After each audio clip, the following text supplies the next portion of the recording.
পূজার সাজ, কবিগুরু রবীন্দ্রনাথ ঠাকুর। আশ্বিনের মাঝামাঝি উঠিল বাজনা বাজি, পূজার সময় এলো কাছে। মধু বিধু দুই ভাই ছুটাছুটি করে, তাই আনন্দে দুহাত তুলি নাচে। পিতা বসেছিল দ্বারে, দুজনে শুধালো তারে, কি পোশাক আনিয়াছ কিনে? পিতা কহে, আছে আছে তোদের মায়ের কাছে, দেখিতে পাইবি ঠিক দিনে। সবুর সহে না আর, জননীরে বার বার কহে, মাগো ধরি তোর পায়ে, বাবা আমাদের তরে কি কিনে এনেছে ঘরে, একবার দে না মা দেখায়। ব্যস্ত দেখি হাসিয়া মা দুখানি ছিটের জামা দেখাইল করিয়া আদর। মধু কহে, আর নেই? মা কহিল, আছে এই একজোড়া ধুতি ও চাদর।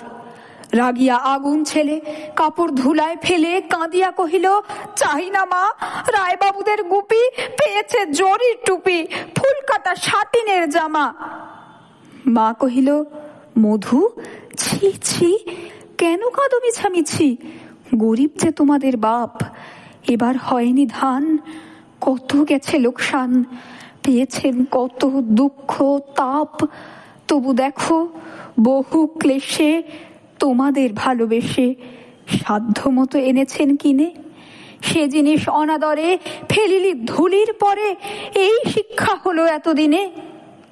বিধু বলে, এ কাপড় পছন্দ হয়েছে মোর, এই জামা পরাস আমারে। মধু শুনে আরো রেগে ঘর ছেড়ে দ্রুত বেগে গেল রায়বাবুদের দ্বারে। সেথা মেলা লোক জড়ো, রায়বাবু ব্যস্ত বড়, দালান সাজাতে গেছে রাত। মধু যবে এক কোণে দাঁড়াইল ম্লান মনে, চোখে তাঁর পড়িল হঠাৎ। কাছে ডাকি স্নেহ ভরে, কহেন করুণ স্বরে তারে দুই বাহুতে বাঁধিয়া, কিরে মধু, হয়েছে কি, তোরে যে শুকনো দেখি। শুনি মধু উঠিল কাঁদিয়া, কহিল, আমার তরে বাবা আনিয়াছে ঘরে শুধু এক ছিটের কাপড়। শুনি রায় মহাশয় হাসিয়া মধুরে কয়, সেজন্য ভাবনা কি বা তোর? ছেলেরে ডাকিয়া চুপি কহিলেন, ওরে গুপি, তোর জামা দে তুই মধুকে। গুপির সে জামা পেয়ে মধু ঘরে যায় ধেয়ে, হাসি আর নাহি ধরে মুখে। বুক ফুলাইয়া চলে, সবারে ডাকিয়া বলে, দেখো কাকা, দেখো চেয়ে মামা, ওই আমাদের বিধু ছিট পরিয়াছে শুধু, মোর গায়ে সাটিনের জামা। মা শুনি কহে নাসি, লাজে অশ্র জলে ভাসি, কপালে করিয়া করা ঘাত। হই দুঃখী হই দিন, কাহারও রাখি না ঋণ, কারো কাছে পাতি নাই হাত।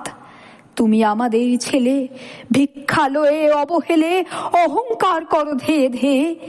ছেঁড়া ধুতি আপনার, ঢের বেশি দাম তার, ভিক্ষা করা সাটিনের চেয়ে।